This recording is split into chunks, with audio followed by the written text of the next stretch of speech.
राजधानी के शास्त्री नगर इलाके में स्वामी बस्ती निवासी दिनेश स्वामी और दूसरे समुदाय के 3 युवकों के बीच देर रात को झड़प हुई।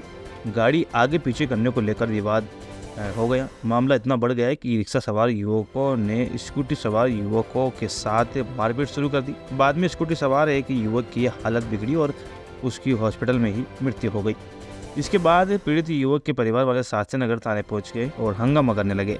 बाजार बंद करवाने की कोशिश की गई। सुबह करीब 9 बजे टायर जलाकर सड़क जाम कर दिया गया। दोपहर करीब 3 बजे पुलिस और परिवार के बीच में सहमति बन गई। पीड़ित परिवार के एक सदस्य को संविदा पर सरकारी नौकरी और डेयरी बोझ दिया जाएगा। मुआवजे की घोषणा सीएम के स्तर पर होगी। उधर पुलिस ने हत्या का मुकदमा दर्ज कर लिया है। एक आरोपी युवक की गिरफ्तारी भी हुई है। बाकी 2 युवकों की तलाश की जा रही है।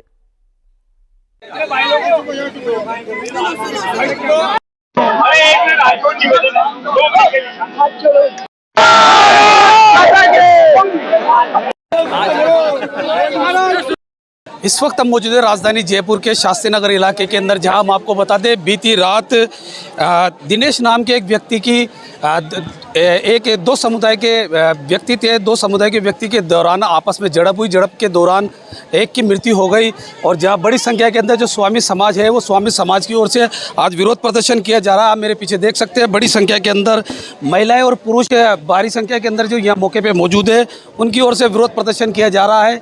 और वहीं आप मेरे पीछे ये भी देख सकते हैं पुलिस का यहाँ अतिरिक्त जाब्ता मौके पर मौजूद है और एडीसीपी बजरंग सिंह और डीसीपी नूर राशिद डोगरा भी मौके पर मौजूद है। और वही बात की जाए पुलिस कानून व्यवस्थाओं को लेकर तो पुलिस द्वारा उनसे बात की जा रही है। जो पीड़ित है पीड़ित के परिवार से बात की जा रही है। हालांकि समझाइश का दौर अभी जारी है। समझाइश के दौरान उनसे बात की जा रही है कि किसी भी तरीके से समझाइश करके शांत करके और उन्हें समझाया जाए। और वही बात की जाए पुलिस की तो पुलिस ने जो 3 आरोपी थे 3 आरोपियों में से एक को डिटेन कर लिया गया है और 2 की तलाश अभी जारी है। और वहीं हम आपको दिखाना चाहेंगे, आप ये मेरे पीछे देख सकते हैं बड़ी संख्या के अंदर जो पुलिस का अतिरिक्त जाब्ता यहाँ मौके पर मौजूद है और पुलिस तरीके से यहाँ कानून व्यवस्थाएं संभाले हुए है। सहयोगी पर्सन कैमरामैन के साथ सद्दाम हुसैन, रॉयल पत्रिका, जयपुर।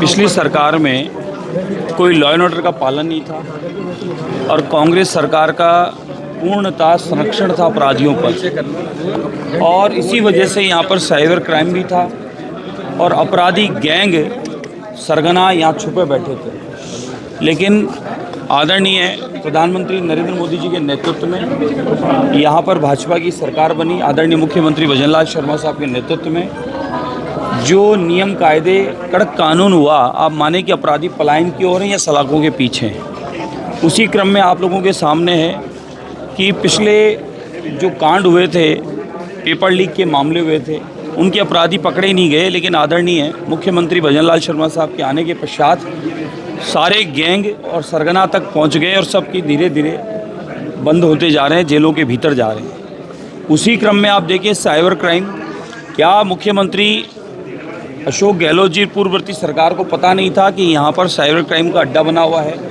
बड़े बड़े लॉरेंस और पता नहीं क्या क्या नाम से कितने ग्रुप और गैंग सरगना यहाँ छुपे बैठे हैं, माफिया यहाँ पर चोट वसूली कर रहे हैं, क्या उन्हें पता नहीं था? लेकिन संरक्षण था, पिछली सरकार का संरक्षण था, उस संरक्षण की वजह से वो यहाँ छुपे बैठे थे। लेकिन मुख्यमंत्री आदरणीय भजनलाल शर्मा साहब भाजपा की सरकार बनी, उसके पश्चात आज पलायन की ओर अपराधी है और जो अपराधी पकड़े गए जेलों की सलाखों के पीछे हैं और साथ ही जो पिछले सरकार में पेपर लीक माफिया थे वो भी जेलों में है। तो ये तो आप माने कि आदरणीय मुख्यमंत्री जी के आने के बाद भाजपा की सरकार के बाद में लॉ एंड ऑर्डर का पूर्णतः पालन है और उस घटना से किसी घटना को न जोड़ा जाए। एक दूसरा कि जो कल विद्यार्थियों का आपस में झगड़े में जो हुआ वो बिल्कुल निंदनीय है। जहाँ शिक्षा के मंदिर में ज्ञान प्राप्त करने जाते हैं वहाँ इस प्रकार का माहौल होना वो उचित नहीं है। तो ये वाकई में निंदनीय है और इस प्रकार की दुर्घटनाएं नहीं होनी चाहिए। और हमारा जो देश जिस प्रकार से 2014 से विकसित हो रहा है, विकास की ओर आगे बढ़ रहा है, उसी में प्रदेश भी अग्रणी पंक्ति में अब आ रहा है। तो ऐसे में इन मामलों में किसी को भी ध्यान देने की आवश्यकता भी नहीं है, क्योंकि जिन देशों ने इन जिहादियों पर ध्यान दिया या जिहाद पर ध्यान दिया, आज वो देश बर्बाद हो रहे हैं। वो पाकिस्तान हो कि बांग्लादेश हो या सीरिया इत्यादि अन्य देश हों। इसलिए हमारे को तो सबका साथ, सबका विश्वास के साथ, सबके प्रयास से विकास की ओर आगे बढ़ना है। तो सभी घटनाओं में अलग अलग बातें हैं। फिर भी आज जो जयपुर में घटना घटी है कल रात्रि को, उसकी जांच हो रही है। जांच की हम पूर्णतः उसके परिवार के साथ हैं, पूरी सरकार उनके साथ है और उनकी जो भी मदद होगी पूर्णतः करेंगे और अपराधी बचेंगे नहीं। एक अपराधी पकड़ा गया है, दूसरे के लिए टीम पूर्णतः जा चुकी है और परिवार भी पूर्णतः अभी पुलिस के उसमें है, जिससे कि कहीं कोई गतिविधि हो तो पता चले और अपराधी को तो पकड़ा ही जाएगा, सज़ा भी होगी। पीड़ित परिवार के साथ पूरी सरकार है, पूरी संवेदनाएं हैं और हम सारे प्रतिनिधि साथ हैं और जो भी उनकी मदद होगी पूर्णतः सरकार भी कर रही है, करेगी और हम लोग भी सब अपने स्तर पर पूरा सहयोग करेंगे।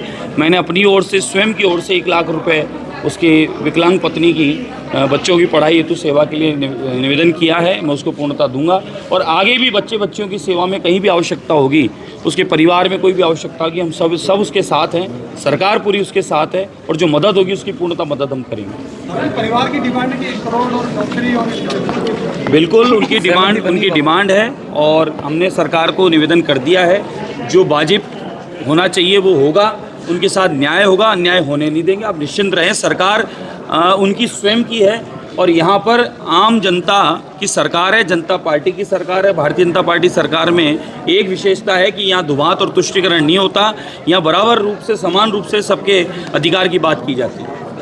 इसको लेके काफ़ी गलत मैसेज सोशल मीडिया पे फैलाए जा रहे हैं, तो इसको लेके संपूर्ण किस तरीके से अपनी जांच करेंगे? संपूर्ण ये कि आज रात को 10 बजे के आसपास की घटना है, जिसके अंदर हमारा जो शास्त्री नगर थाना है उसके स्वामी बस्ती इलाके के अंदर एक स्कूटी जिसके ऊपर 2 व्यक्ति सवार थे और एक सामने ई रिक्शा था, उन दोनों की आपस में टक्कर होने में उनके हल्की मारपीट हुई। उसके बाद में दोनों ही तरफ के लोग थे, अपने चले गए। स्कूटी पे 2 लोग सवार थे, ये दोनों ही जो सवार थे अपने अपने घर चले गए, लेकिन एक जो दिनेश स्वामी नाम के व्यक्ति थे वो घर पहुंचने के कुछ देर बाद उनकी तबीयत खराब हुई और तबीयत खराब होने के बाद में उनको हॉस्पिटल भी लेके गए, लेकिन उनकी मृत्यु हो गई। उसके बाद में हमें जो काफ़ी देर से जानकारी मिलने के बाद में हम लोगों ने घटना के बारे में पूरी जानकारी करके, और जो ई रिक्शा वाला था, जबकि उस समय तक इनको जानकारी नहीं थी, हमने उसके बारे में पूरी जानकारी जुटाई और ई रिक्शा में जो सवार लोग थे उनके बारे में जानकारी जुटाई और जो तीन व्यक्ति उसमें जो सवार थे उनमें से एक को हमने डिटेन कर लिया है और 2 व्यक्ति अभी उसके अंदर गायब है, लेकिन उसके पीछे पुलिस लगी हुई है, जल्दी हम उनको डिटेन करेंगे। जो धरना प्रदर्शन चल रहा है तो परिवार की इसके अलावा उसके बाद से जो अभी पोस्टमार्टम होना बाकी है, उसके अंदर ये परिवार वाले कुछ रुपयों की डिमांड कर 50 लाख रुपए की डिमांड कर रहे हैं। इसके अलावा इनकी नौकरी और अन्य कई सारी सुविधाओं की डिमांड है, जिसके अंदर एक डेयरी बूथ भी शामिल है। तो प्रशासनिक अधिकारियों और जो जनप्रतिनिधि हैं उनकी आपस में उच्च लेवल पे बात चल रही है। जल्दी मुझे उम्मीद है कि इसका समाधान होगा और इस समस्या का समाधान। प्रदेशवासियों की अपील करते हैं? बिल्कुल, प्रदेशवासियों को अपील करूंगा कि इसके बारे में कोई झूठी अफवाहें फैलाते हैं उनके बारे में आप उनसे सावधान रहें और उसके अंदर जो घटनाक्रम हुआ है वास्तव में वही घटनाक्रम हुआ है जो मैंने बताया है। इसके अलावा अन्य कोई घटना इस प्रकरण में कोई घटित नहीं हुई। खत्म नहीं हुआ है, विरोध तब तक जारी रहेगा जब तक गुंडागर्दी जारी रहेगी और वर्ग विशेष के सीमित आतंकी व्यवहार करने वालों का दुर्व्यवहार जारी रहेगा। हम मुसलमान के खिलाफ नहीं हैं, मुसलमान हमारे भाई हैं, इनसे नहीं लड़ाई है, लेकिन ये लोग जिस तरह से कुछ गुंडे बदमाश पूरे समाज को खराब कर रहे हैं, बदनाम कर रहे हैं। अभी सैकड़ों लोगों की भीड़ के ऊपर एक मकान से पत्थर फेंके गए, आप सब ने उसको देखा है। इस स्थिति के अंदर यह लड़ाई शांति और अशांति के बीच, यह लड़ाई राजकता और अराजकता के बीच, यह लड़ाई सभ्यता और असभ्यता के बीच है। यह तो सनातन है और चलेगी। आपने कुछ घोषणाएं की है? देखिए, पूरी सरकार ने दिनेश स्वामी जिसको कल रात को कुछ गुंडा तत्वों ने हत्या करके मार दिया, उनके प्रति श्रद्धांजलि व्यक्त की है। इसके साथ ही एक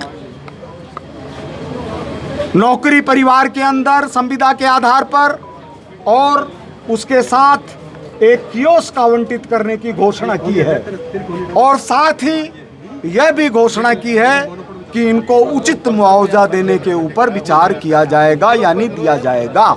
परिवार ने सहमति जताई है। परिवार किसका परिवार? हमारा ही परिवार है। दिनेश कौन है? हमारा भाई है। अगर कहीं कोई भी दिक्कत आएगी तो हम सब उसके साथ खड़े हैं। सरकार किसकी है? सरकार हमारी है। सरकार जो पैसा देती है वो किसका है? हमारे टैक्स का पैसा है। तो देने वाला कौन, लेने वाला कौन? हम इस परिवार को भूखा नहीं मरने देंगे। आर्थिक सहायता के लगातार आर्थिक सहायता लाखों में होगी। कितनी आर्थिक सहायता लाखों में होगी।